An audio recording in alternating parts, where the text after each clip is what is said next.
Protect your DNA. BioPQQ can promote formation of new mitochondria. Infowarsstore.com.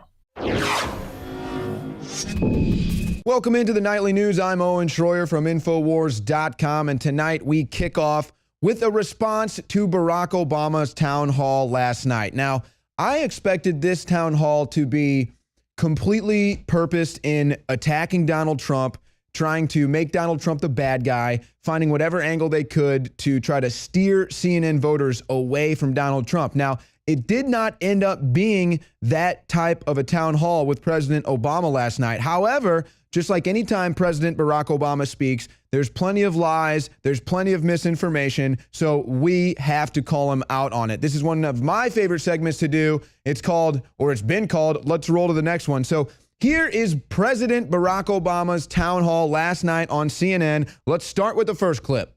I don't want to in any way sugarcoat the fact that there have been significant problems in the VA that have accumulated over decades.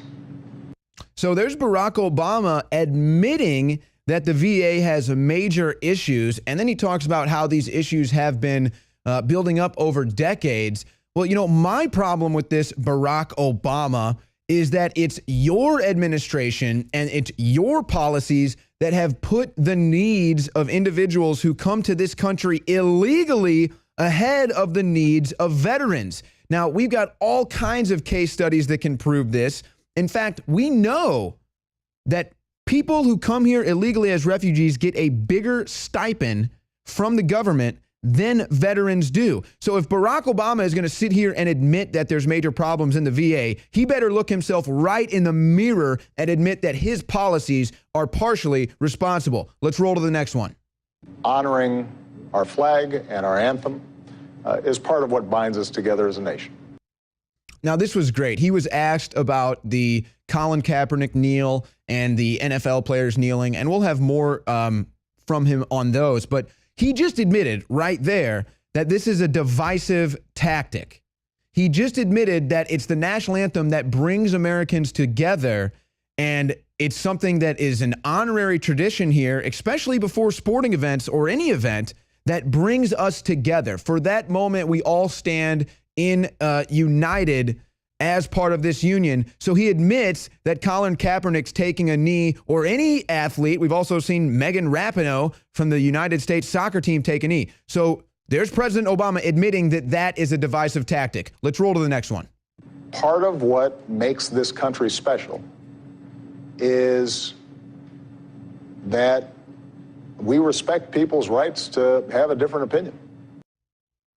That's funny that that would come out of the lips of Barack Obama when it's his liberal media, it's his liberal sheep following that wants to silence all conservative outlets, that wants to shut us up. We even have reports coming up later tonight of Donald Trump supporters getting beat up at rallies because they're wearing a Trump hat. So this is completely hypocritical of anyone of the left to say, and it gets even more hypocritical. Let's roll the next one.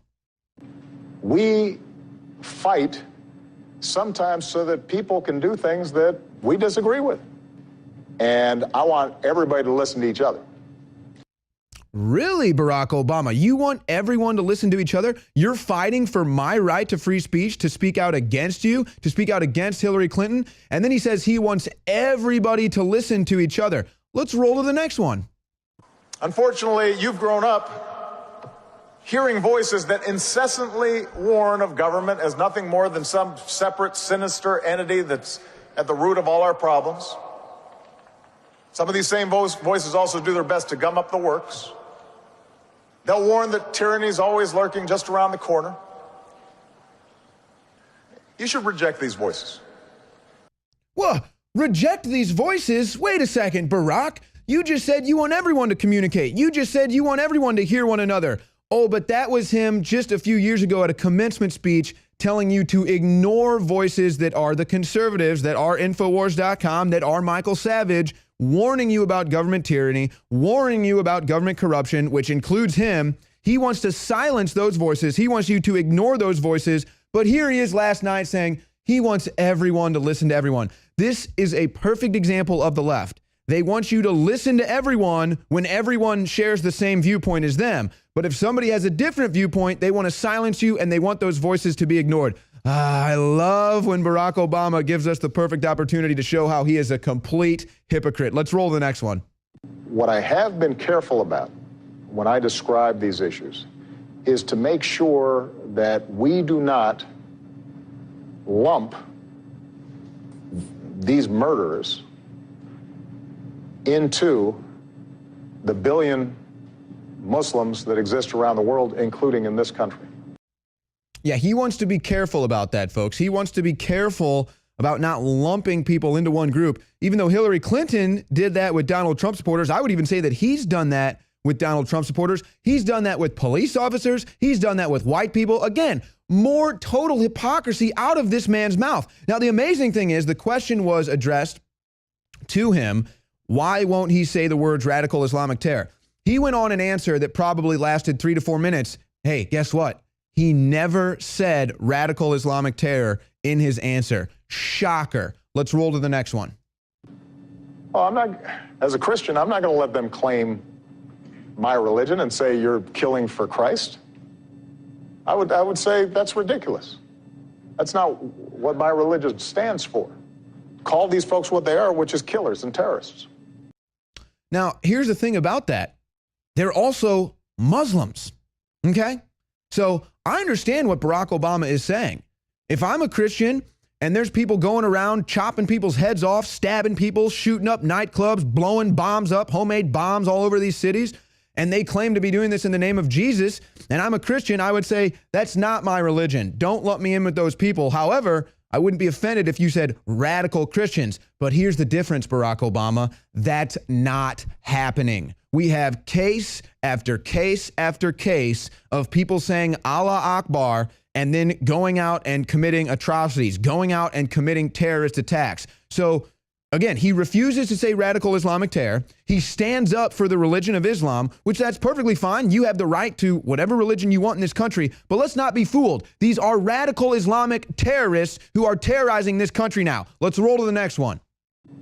The danger is where we get loose in this language, particularly when a president or people aspiring to become president get loose with this language. You can see in some of the language that we've in talking about Muslim Americans here, and the notion that somehow we'd start having religious tests in who can come in the country. And just to interject, you were clearly talking about the Republican nominee Donald Trump just then. You think? No, I wasn't. Does anyone buy that? Is anyone buying that?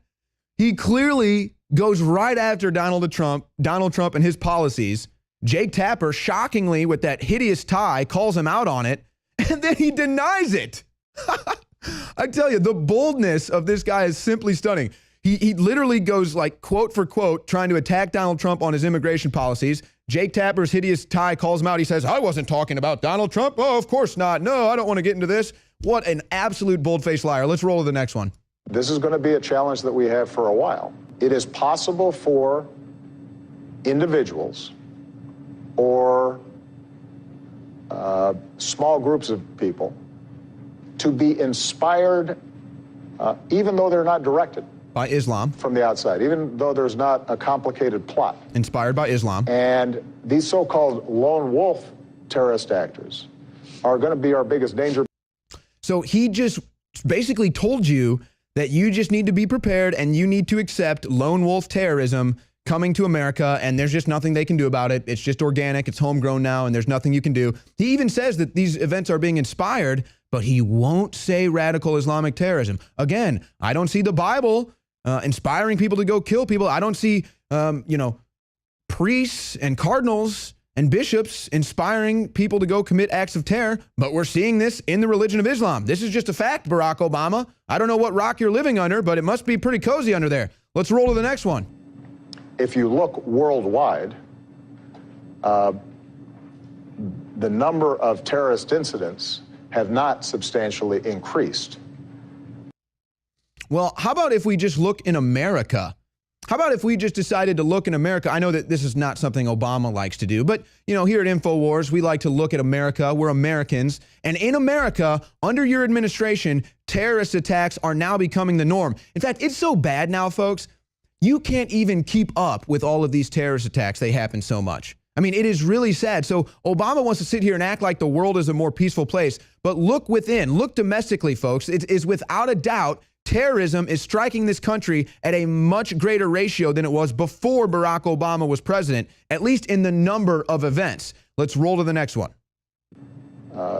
Ability to purchase firearms, can go into a store legally, buy a bunch of firearms, and if he goes into a club and decides he wants to shoot a lot of folks, he can do a lot of damage.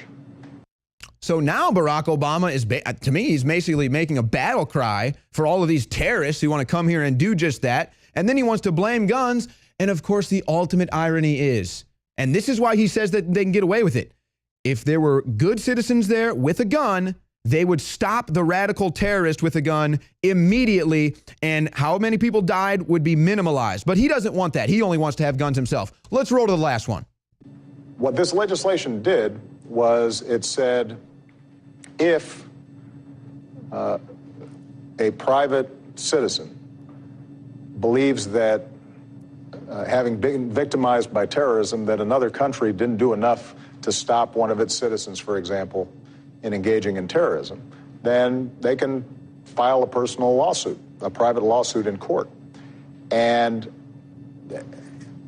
the problem with that is that if we eliminate this notion of sovereign immunity, then our men and women in uniform around the world could potentially start seeing ourselves subject to reciprocal laws. Did Barack Obama just admit that the United States allows terrorists to operate in this country? That's what it sounds like.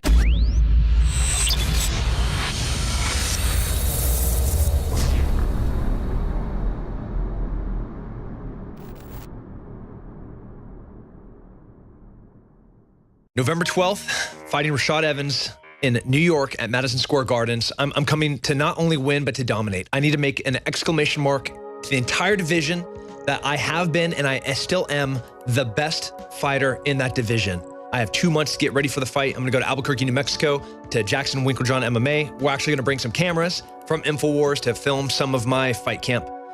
You know, when you're training, you're training 90-minute sessions once, twice, 3 times a day. You know, there's one day a week that I only have one workout. All the other days are 2 or 3 times. You know, I use Super Male Vitality when I am tired, when I'm broken. It's those things, it's these supplements that kick me into the next gear so I can have another training session. It's cold pressed known herbs. I didn't develop this. The top herbologist, doctor group in the country. It's the best. Yeah. It's like sold in medical clinics, but it doesn't copy testosterone. It only gets your body to release the hormones you already have. And what I'm told is it actually blocks estrogen mimickers that are in all the plastics and crap, so it brings you more to your natural state. What's in the things that I'm taking are real herbs. This is real food that I'm taking before workouts and after workouts. Totally natural. Totally natural to feel better and to be the most elite athlete on the planet. And by the way, years ago, you and Shane were going out and getting raw milk. You were getting your vegetables from the Amish. Go buy the product. I believe in it. It's the real deal. And I mean, look at me. I mean, I'm no Ted Kennedy, but 70 pounds I've lost. You feel it, you notice it, and I'm still getting faster. I'm still getting stronger. You know, I'm still becoming harder to kill every day.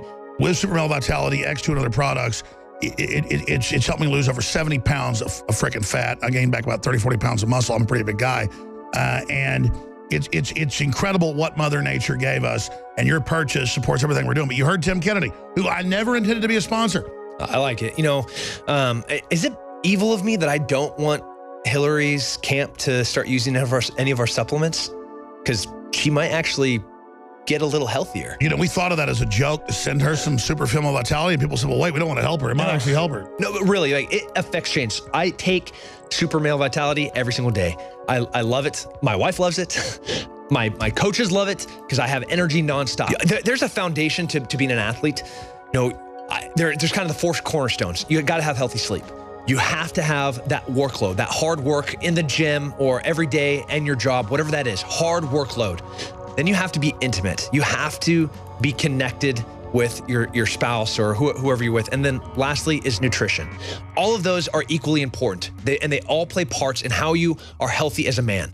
So for me as a male athlete, I have to be intimate with my wife every day, a couple of times a day if I can. You know, like I have to get good sleep. I have to have that good work, and I have to have that good food. And these things, super male vitality, is one of those things that is cornerstone to who I am as an athlete and as a man.